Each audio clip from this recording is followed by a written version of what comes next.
Este hombre, inmortalizado en el hermosísimo mármol de Carrara, fue el primer holguinero que alcanzó el grado de mayor general del Ejército Libertador Cubano. Mayor general Julio Grave de Peralta.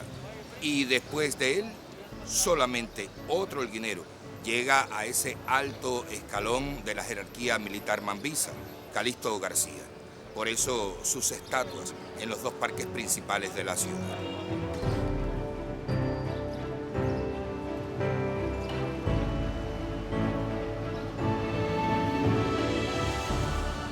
El día que se develó la estatua estaban presentes muchos familiares del general Julio Grave de Peralta y también muchos amigos que le conocieron. Todos, absolutamente todos aseguraron que el rostro en mármol de la estatua es casi exacto al que en vida tuvo el general Julio Grave de Peralta. Eso me permite asegurar que el escultor que hizo esta estatua fue un gran artista. Y lo digo porque ese escultor no conoció personalmente al general, él solamente tuvo a mano esta fotografía.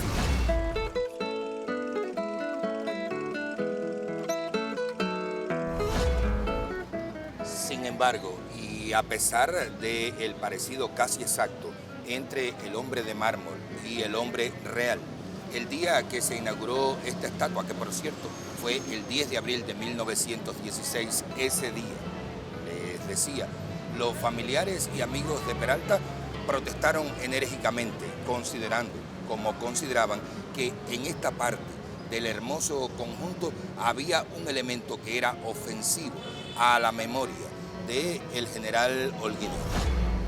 26 años después, ese fragmento del conjunto al general Peralta que estaba en este lugar fue retirado y ya ven, se colocó una placa que tiene una frase de Carlos Manuel de Céspedes. En lo personal, yo creía que el pedazo que estaba ahí en esa parte se había destruido. Sin embargo, un día, por casualidad, grabando este mismo programa en un lugar que después le voy a decir cuál es, pues apareció ante nuestros ojos aquel polémico pedazo. Después se lo voy a mostrar, después vamos a ir a verlo, pero antes es necesario que les narre otros asuntos igual de interesantes sobre la estatua al mayor general Julio Grave de Peralta en el Parque de las Flores de la ciudad de Holguín. Si no han comprado este libro, sugiero que lo hagan. Sus autores son la historiadora Ángela Peña y el experto en artes plásticas holguineras Martín Garrido. Aquí está descrito con lujo de detalles el día que el mismísimo presidente de la República, Mario García Menocal, y todo su consejo de ministros vino a la ciudad de Holguín a inaugurar la estatua del general Julio Grave de Peralta. Antes ya había inaugurado la estatua al mayor general Calixto García y después inauguró la estatua a la que nosotros nos hemos acostumbrado a llamar el Angelote en el Parque Céspedes o San José y que está dedicada a la memoria de todos los patriotas que fueron fusilados en Holguín durante las guerras por la independencia. Desde el fin de la guerra de 1895, los pueblos de Oriente comenzaron a solicitarle al gobierno provincial que otorgara un presupuesto especial para levantar estatuas a sus principales patriotas. Y así llegó el año 1912. Entonces era el gobernador provincial, el holguinero y general independentista Manuel Rodríguez Fuentes. Rodríguez Fuentes aprobó el presupuesto que pedían los pueblos de Oriente. El dinero alcanzó para mandar a erigir 12 estatuas que fueron ubicadas en distintos lugares de la antigua provincia. En el caso de Holguín fueron 3, ya se las he mencionado, la de Julio Grave de Peralta, la de Calixto García y el Angelote.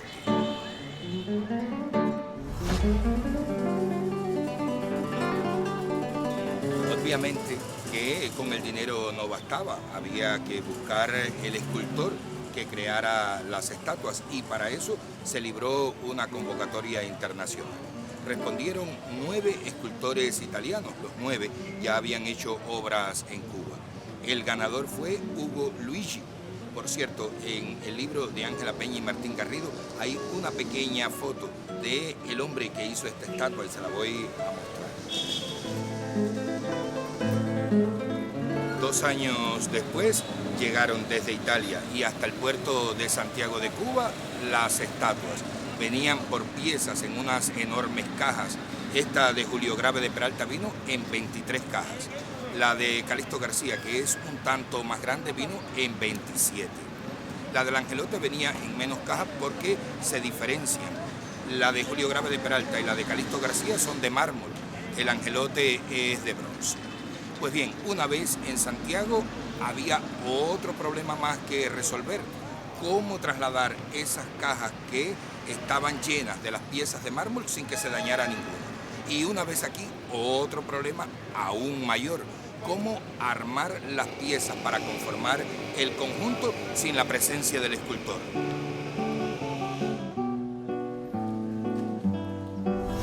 El gobierno provincial de Oriente fue el que encontró la solución. El parque que se llamaba Martí pasó a llamarse Julio Grave de Peralta y el viejo Parque Victoria pasó a llamarse Parque José Martí. Finalmente llegaron a Holguín las cajas con las piezas que conformarían los conjuntos conmemorativos. Y entonces hubo que buscar a otros artistas de los que no tenemos sus nombres, lamentablemente. Los albañiles que armaron las estatuas. ¿Por qué es que digo que esos maestros albañiles fueron grandes artistas? Sobre todo por la base de la escultura. Aquí, como ven, parece que es mármol macizo, pero no lo es. Si lo hubiera sido, hubiera costado el doble y además por algo que les voy a mostrar ahora. Cuando les dije que el conjunto vino de Italia por pieza, a lo que me refiero es a las 2 estatuas y a lo otro que les voy a explicar enseguida. Ahora, dije las 2 estatuas y es cierto, aquí no hay una estatua, hay 2, la del mayor general Julio Grave de Peralta y esta mujer, que es una alegoría a la patria, a la libertad. Por eso es que lleva un gorro frigio. El gorro frigio, los revolucionarios franceses lo convirtieron en eso, en símbolo de libertad. Por eso el escudo nacional cubano está coronado con un gorro frigio. Eso sí, las 2 estatuas son de mármol macizo, la base no. Quedó por escrito todo lo que se hizo para colocar esta estatua donde está desde hace más de 100 años. Lo primero fue hacer una base de piedra que llegó hasta el firme y encima de esa base de piedra se fundió una pequeña placa de concreto. Luego de ladrillos hubo que construir esta imagen que están viendo, que es la que hizo el escultor. Y después que estuvo ese entramado de ladrillos comenzó verdaderamente la parte difícil. Había que ir colocando cada placa. Claro, colocar cada placa sin que ninguna se dañara. Y lo que todavía era más difícil, las juntas en cada placa. Había que hacerlo con tanto esmero que no se viera dónde se unían. Y lo lograron. Por eso es que parece que la base es de mármol macizo. Coronando la base, la estatua del general. Esta, a la memoria de Julio Grave de Peralta, es de dimensiones ligeramente menores que la de Calixto García y más teatral. El sable en la mano derecha, la pierna izquierda adelantada y sobre todo, noten ustedes, la mano izquierda apoyada sobre el corazón. Un detalle más, o bueno, 2 detalles más. Primero, la alegoría a la patria, a la libertad, o mujer con gorro frigio. Ella está apoyada en un escudo y su mano izquierda está extendida con un ramo de flores. Durante un acto vandálico, la mano fue cercenada y posteriormente se trató de reconstruir. Lástima que el acabado no haya sido tan perfecto. Y el otro detalle, aquí está. El bajorrelieve de bronce que estaba colocado ahí y que recogía los supuestos últimos minutos del general Peralta, aquel que levantó tanta polémica y que casualmente descubrimos un día en que estábamos grabando este programa. Los voy a llevar a ver ese bajorrelieve. Vengan conmigo.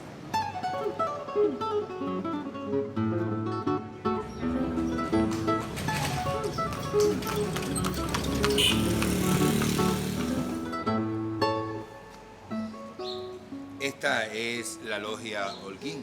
Hace un par de meses más o menos aquí grabamos 2 programas.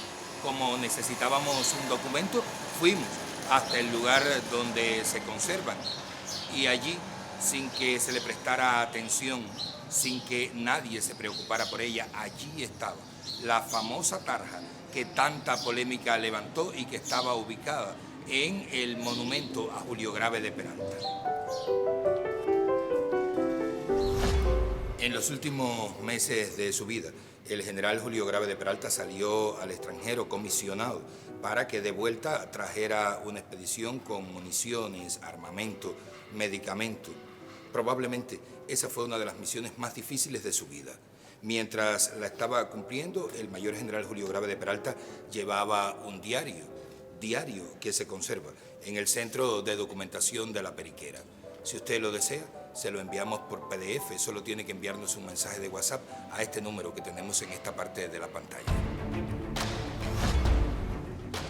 La embarcación que traía al mayor general Julio Grave de Peralta y todo lo que había conseguido para la guerra por la independencia encalló muy cerca de la bahía de Cebolla, en Sagua de Táramo, y para colmo de males, una partida de españoles que estaba en el lugar los descubrió. El mayor general Julio Grave de Peralta perdió la vida.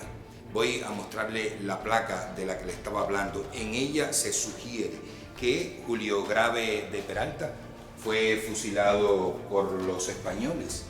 Y esa es precisamente la causa de la polémica.